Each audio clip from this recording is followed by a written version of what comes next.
పార్లమెంట్లో ఎస్ఐఆర్ పై చర్చ అంటే ఎన్డీఏ భయపడుతోందన్నారు సీఎం రేవంత్ రెడ్డి. ఓట్ చోరీపై చర్చ జరగొద్దని కొందరు కుట్రలు చేస్తున్నారన్నారు. బీహార్లో జరిగిన ఓట్ చోరీపై దృష్టి మరల్చే కుట్ర జరుగుతోందన్నారు.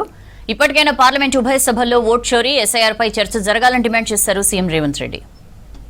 కార్యక్రమాన్ని రాహుల్ గాంధీ గారు తీసుకుని దేశ స్థాయిలో ప్రచారం చేసి దేశాన్నంతా సమన్వయం చేసి ఓట్ చోరీ ద్వారా ఏ విధంగా అయితే మోడీ అమిత్ షా ఈ దేశంలో ఎన్నికలలో గెలుస్తుండ్రో ఆ ఎన్నికలను ఒక ఫార్స్గా మార్చిండ్రు, ఒక ప్రహసనంగా మార్చి గెలవడానికి అవసరమైన వాళ్ళకు వ్యతిరేకమైన ఓట్లను దేశవ్యాప్తంగా లక్షలాది ఓట్లను తొలగించి మహారాష్ట్రలో 1 కోటి ఓట్ల దాకా తొలగించి బీహార్లో 68 లక్షల ఓట్లను తొలగించి ఏ రాష్ట్రంలో ఎన్నికలు ఉంటే ఎస్సీ ఎస్టీ బీసీ మైనారిటీలు మెజారిటీ కాంగ్రెస్ పార్టీతో ఉన్నారని వాళ్ళ ఓట్లను తొలగించి ఎన్నికల్లో నెగ్గాలని ప్రయత్నం చేస్తే ఓట్ చోరీ క్యాంపెయిన్ రాహుల్ గాంధీ గారు దేశవ్యాప్తంగా ఈ కార్యక్రమాన్ని తీసుకొని వెళ్ళారు.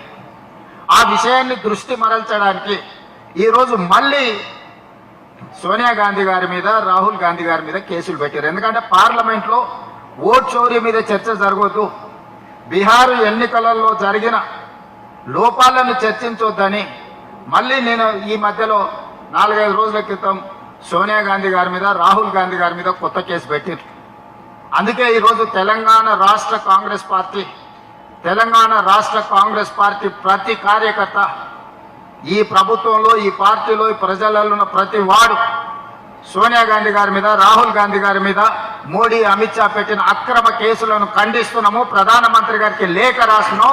మీరందరూ గట్టిగా చప్పట్లతో ఆమోదం తెలపండి. తెలంగాణ రాష్ట్ర ముఖ్యమంత్రిగా, పిసిసి అధ్యక్షుడిగా, ఇన్ఛార్జ్ జనరల్ సెక్రటరీగా నరేంద్ర మోడీ గారికి తెలంగాణ రాష్ట్ర ప్రజలమంతా గాంధీ కుటుంబానికి, సోనియా గాంధీ గారికి, రాహుల్ గాంధీ గారికి అండగా నిలబడతాం. అవసరమైతే ఎంత దాకైనా పోరాటం అనే రెజల్యూషన్ని మనం ఈ సభ ద్వారా సందేశాన్ని వారికి అందించాలి. భయపడే సమస్యనే లేదు, నిలబడి ఎదుర్కొంటామన్న సందేశాన్ని మోడీ గారికి, అమిత్ షా గారికి ఇవ్వదలుచుకున్నాం. మీరందరూ అండగా నిలబడండి. మోడీ అమిత్ షా మీద కొట్లాడడం మనందరం కలిసి చేద్దామని చెప్పి ఈ సమావేశంలో మీ అందరి ఆమోదం కోసం ఈరోజు అడుగుతున్నా. 10 ఏళ్లు పాలించిన కేసీఆర్ సంక్షోభ రాష్ట్రాన్ని కేసీఆర్ మన చేతిలో పెట్టాడన్నారు సీఎం రేవంత్ రెడ్డి. కానీ కాంగ్రెస్ వచ్చిన తర్వాత తీవ్రమైన సంక్షోభ రాష్ట్రాన్ని సంక్షేమ రాష్ట్రంగా మార్చుతున్నట్లు చెప్పారు. మహిళా సాధికారత, రైతులు, అన్ని వర్గాల అభివృద్ధి ప్రభుత్వ లక్ష్యమన్నారు సీఎం రేవంత్ రెడ్డి. రూపాయల మిగులు బడ్జెట్తో మనం అప్పచెప్పినాం. తిరిగి 10 ఏళ్ళలో ఆయన మనకు అప్పచెప్పేటప్పుడు 8,11,000 కోట్ల రూపాయల అప్పుతో మనకు అప్పచెప్పినాం. నాకు డిసెంబర్ 7, 2023 నాడు ప్రభుత్వాన్ని చంద్రశేఖరరావు గారు అప్పచెప్పే నాటికి 8,11,000 కోట్ల రూపాయల అప్పుతోని నడుము వంగిపోయి బజార్లో ఎవరు నమ్మని పరిస్థితుల్లో మన చేతిలో రాష్ట్రాన్ని పెట్టింది. ఒక సంక్షోభానికి లోనైన రాష్ట్రాన్ని మన చేతిలో పెడితే సంక్షోభ రాష్ట్రాన్ని సరిదిద్దుకుంటూ సంక్షేమ పథకాలను ఆనాడు ఉన్నట్టువే కాకుండా ఈనాడు కొత్తగా మనము 6 గ్యారంటీల రూపంలో ఇచ్చిన పథకాలను కూడా అమలు చేసుకుంటూ 65,000 ప్రభుత్వ ఉద్యోగ ఖాళీలను మొదటి సంవత్సరంలోనే భర్తీ చేసి అన్ని రకాలుగా సంక్షేమ పథకాలను అమలు చేసుకుంటా మన 6 గ్యారంటీలను అమలు చేసుకుంటూ ఈరోజు ముందుకు నడిపిస్తున్నాం. తెలంగాణ ఉద్యమానికి వేదికైనా, తెలంగాణ ఉద్యమానికి ఊపిరి ఇచ్చిన ఉస్మానియా యూనివర్సిటీకి 7 తారీఖు నాడు మనం వెళ్తున్నాం. ఆ యూనివర్సిటీ 100 సంవత్సరాల పైగా చరిత్ర ఉన్న యూనివర్సిటీ. గొప్ప గొప్ప మేధావులను పివి నరసింహారావు గారి నుంచి మొదలు పెడితే జైపాల్ రెడ్డి గారి వరకు, కేశవరావు గారి వరకు ఉద్దండులను అందించిన ఉస్మానియా యూనివర్సిటీని చంద్రశేఖరరావు గారు కాలగర్భంలో కప్పేయాలని చూసిండు.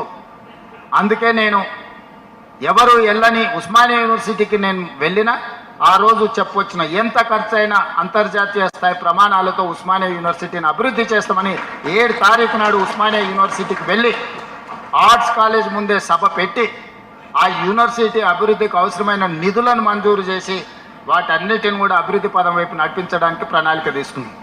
8, 9 భారత్ ఫ్యూచర్ సిటీలో తెలంగాణ రైజింగ్ గ్లోబల్ సమ్మిట్ను పెట్టుకున్నాం. 8 తారీఖు రోజు 1 గంటకు సంబరాలు ప్రారంభమై మనం మొదటి రోజు మొత్తం సంక్షేమ పథకాలు ఏ విధంగా అమలు చేసినాం, 2 సంవత్సరాల పరిపాలన ఏ విధంగా జరిగిందో చర్చలు పెట్టి సాయంత్రానికి తెలంగాణ సాంస్కృతిక ఉత్సవాలను జరుపుకుంటాం 8 తారీఖు రోజు. ముఖ్యమైన నాయకులందరినీ కూడా కార్యక్రమానికి ప్రభుత్వ పరంగా ఆహ్వానించడం జరుగుతుంది.